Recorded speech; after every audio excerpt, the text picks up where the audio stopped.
Welcome to the Traveling Professors. I'm Professor Bob. And I'm Professor Sheri. And together we are the Traveling Professors. Today is part one of our trip to Stonehenge. It isn't that we went to Stonehenge twice, but we've divided it up into two segments. The segment that we're going to look at today is the exterior view and background to Stonehenge. And I know you're going, well, wait a minute. You go to Stonehenge and you see it and that's all there is. Well, that's not really true, because we found that there was a tour company that did a tour which allowed you to go inside the structure. So this is a show, 360 degrees all the way around from the outside, so you can see the ditches and the curses and the aubrey holes and all of those things. And then show number two, we will go inside that and see the stones and talk about Stonehenge from the interior and close up.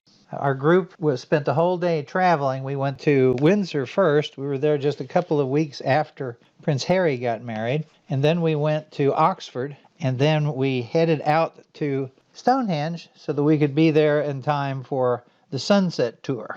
The bus approached Stonehenge. We were able to take a couple of pictures because we were on the right side of the bus. So here's a shot of Stonehenge as you're driving down the road. And you can see people out to the sides and around it. Our guide at this point pointed out that we are now on the most dangerous road in all of England. That there are more accidents on this road with people gawking and trying to take pictures and oohing and awing that they run into other people or run off the road. There is a plan to fix that in some way, shape, or form. So our next stop will be not at Stonehenge, but at the museum complex. The center for Stonehenge was just superb. Here's a shot of it from the exterior as we're coming in to the parking lot. We walked in here to wait our turn because we were the last group to go out during the day, and they had to move all the other people out of the way for us. And there's a museum inside of it. There's obviously an incredible gift shop with some really nice charms and things. You could even get a Stonehenge airplane pillow, which I'm sorry I didn't buy. It's one thing that I regret we didn't pick up. But a great souvenir. Restrooms and a restaurant and all sorts of other things. And so there's a few shots of some of the things in the museum. We did not have a lot of time, so they had this nice display on the Bronze Age with artifacts from the site. Then here we have a mock-up of one of the people that was buried or found on the site with a skeleton. And then here is another skeletal burial with some of his artifacts. And then this is a picture from another museum, and it shows the beaker culture. And this is a burial that was also found on the Stonehenge site. For a long time, they didn't have any idea what it was used for, but they actually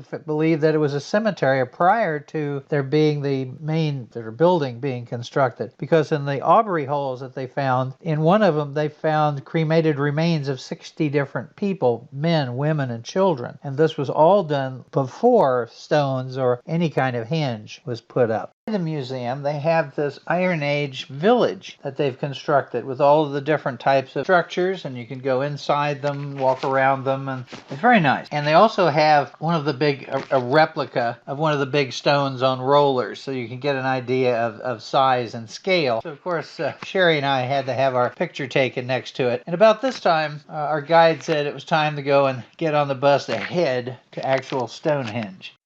The bus then took us to a parking lot closer to Stonehenge, just so they can control flow of people. So when we get out, here's a view of the fence. Now, it's been some controversy because in 1901, people who owned the property put a fence up and began charging 1 shilling to visit. Now, in 1901, 1 shilling was the equivalent of 4.5 pounds, and it's still controversial. So if you're on this side of the fence where we are, we have paid to go in. So we are officially okay. On the other side of the fence, these are people who, it's free. You can still see it. They do have it so that you can still see it. But there is a line of campers, of people who perennially protest that this is a site of power. It's not a site for being sold, etc., and so on. So there wasn't any yelling or shouting by the protesters, just some signage and just regular people coming by to see Stonehenge. So as we leave them, we head off, and you can see we're still quite a distance from Stonehenge. Stonehenge, and I always like the bird that I have coming at us from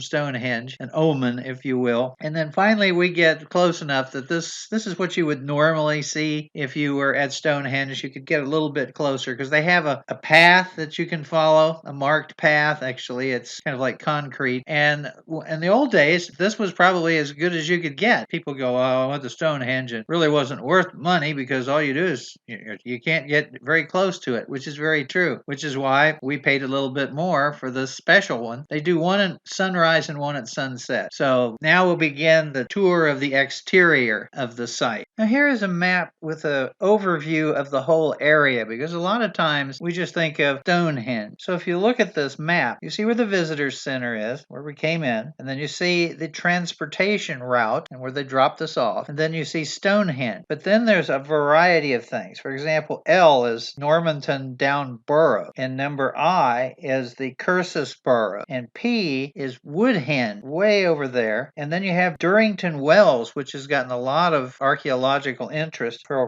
quite some time. It's located over there at O. And then there's a variety of other sites along in here. Zoom in just on a little section of that past map, and you can see Stonehenge. You can see the A303, that's the name of the highway that everybody drives by, and they have all the accidents. And then you see L, which is a set of burrows, and G and I. A burrow is a burial mound, and sometimes these mounds aren't burials, they're just mounds, and it's just easier to refer to them as barrows. But there are a lot of burials around this particular area. And then there's the H up there is what's known as the Stonehenge Cursus, which is kind of a route, a gap through the region. Map is the very close view of the site of Stonehenge with all of its important parts. Now I'm going to use this in miniature form to show you where I am when I'm taking pictures on the tour around Stonehenge, because it's pretty easy to get kind of confused where everything is, particularly if you have a map that's not set up in the proper manner. So technically speaking, we're going to be almost right dead center between 9 and 3 when we start, and I'm going to go clockwise, and Sheri is going to go counterclockwise. And you can see some of the important parts. Up in the one corner, number 5, which of course is the Heelstone, and number 7, the Slaughter Stone, which I'll talk about later on. And then you see number 9 is the Station Stone markers, and you have some markers for the Aubrey holes, and then they have all of the marking for the various things inside the henge itself. But we're not going to worry about that this time, because we're going to take a walk around the edge. I want to go through a step-by-step process showing how Stonehenge came about, because it's not just built and say it's finished. It's a long process. Now here's the first Stonehenge, which is basically a bank and ditch that is enclosing what are known as the Aubrey holes. These end up being burials. There was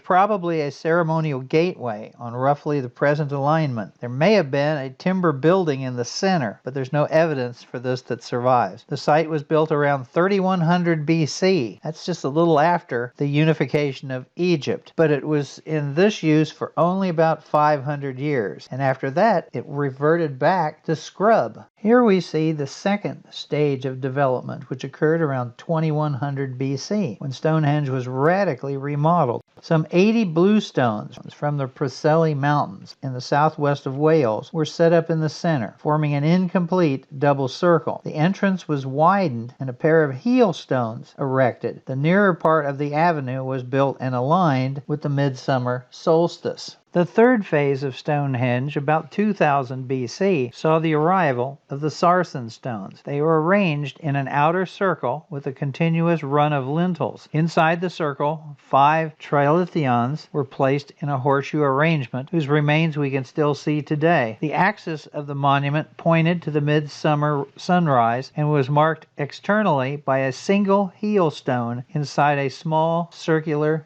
ditch. The final stage of Stonehenge took place after 1550 BC, when the Bluestones were rearranged in a horseshoe and circle that we see that remains today. About 80 Bluestones were used, but very few survived. The largest Bluestone, known as the altar stone, probably stood as a tall pillar on an axial line of the monument. One final chart. I like this chart because it has an outline drawing of all the various positions on the site. You see all of the drawings where the Aubrey holes are located. And by the way, John Aubrey was the first man to produce a plan of Stonehenge, and it was done in 1666. And it was one of the first accurate drawings of the site ever made. And what he did, he noted that there was a series of cavities in the ground close to the inner edge of the bank. Now, 200 years later, excavations proved that these marked positions of large pits, and they were therefore named after Mr. Aubrey, the Aubrey holes. They have since been shown to be actually burial sites with cremated remains on the inside of them. But you can see what the different stones, what's left, is still there, and then you can see the alignment of how everything was set up. So it's a little something. And now we're ready to start our walk.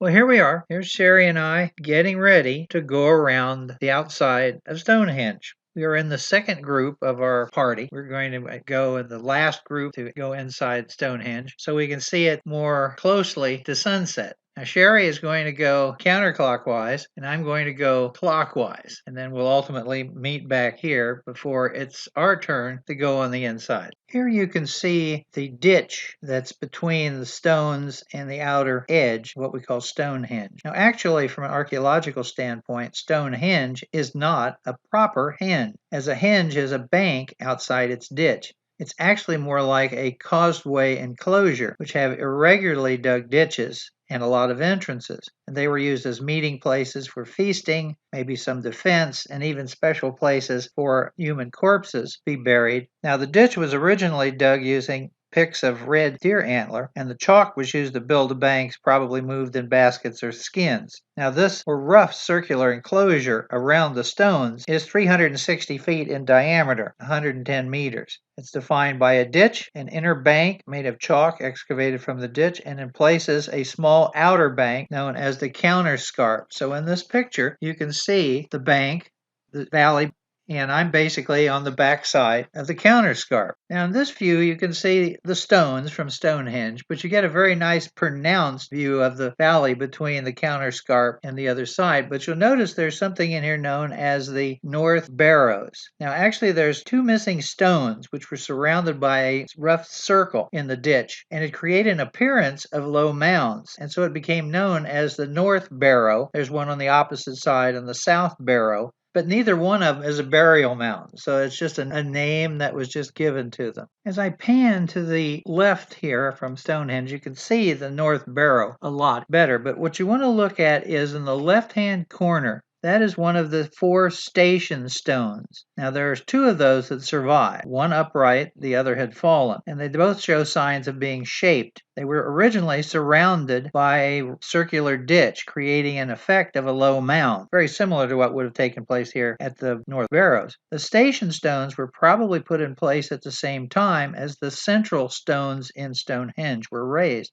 Their precise position was very carefully calculated. They marked the corners of a perfect rectangle with its central point in the exact center of Stonehenge. Now, the reason for this is still uncertain, but it suggested that the station stones were survey markers for the original building or the original mound. Here's a better view of the station stone, which I have it centered, panning a little bit further left, and you'll see there's another depression that we'll be getting to, and that is known as the slaughter stone. Now this picture shows an interesting feature. You'll notice there's no ditch. Well, I'm standing between the Heelstone behind me and the center of the Stonehenge where you would view the sunrise on the summer solstice. This is a cursus. This is an avenue. It's flat. It's filled in. This was the access way into the Stonehenge site. There wasn't one on the other side at earlier times, but eventually there's only this one. So this is a beautiful view with the sun starting to set in the background. From the circle that I had been walking around Stonehenge, I walked into the area where you have the avenue and turned around. And in this picture, you see this huge stone laying in the ground that is known as the slaughter stone. And you also see the Heelstone. Now, the slaughter stone is in the main entrance of the Stonehenge enclosure. Now, its name comes from an overactive Victorian imagination. It originally stood upright and, like the Heelstone, was flanked by additional stones that are, of course, now missing. The surviving stone lies horizontally in a shallow depression. On its surface, it collects rainwater, and that rainwater reacts with the iron in the stone, turning it a rusty red. This was thought to be the evidence of a sacrifice, a relic of ancient blood spilt on a stone altar, hence the stone's highly inaccurate name. So it is quite stunning to see that it is very large. I mean, it's the same in length, the same as the heights of those stones inside of Stonehenge. Now we finally come to the Heelstone, the most important stone on the site. Now, it is immediately outside the entrance of the earthwork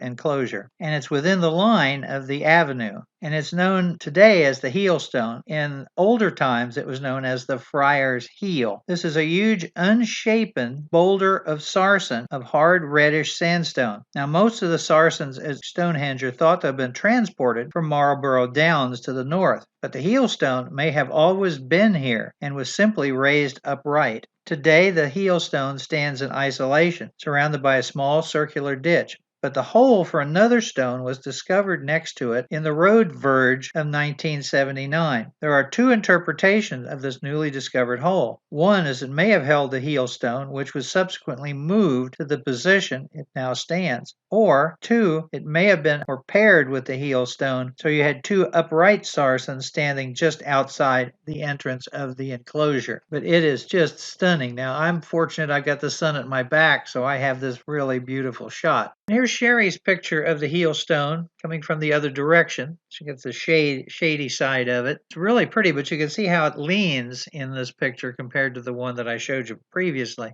And they used to call it the Friar's Heel. Boy, that friar had a very ugly foot, let me tell you.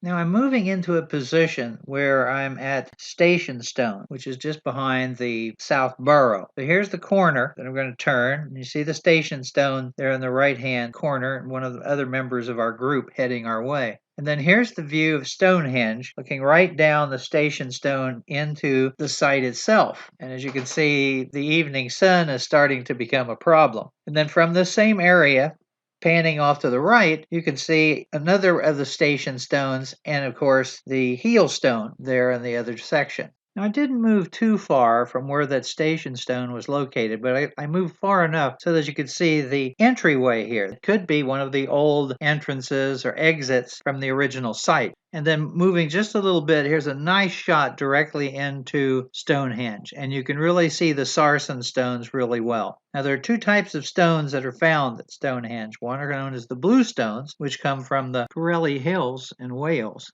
The others are called sarsons. Those are the big ones. Now, the sarsons, some of them weigh 35 tons. Sarson is a type of extremely hard sandstone.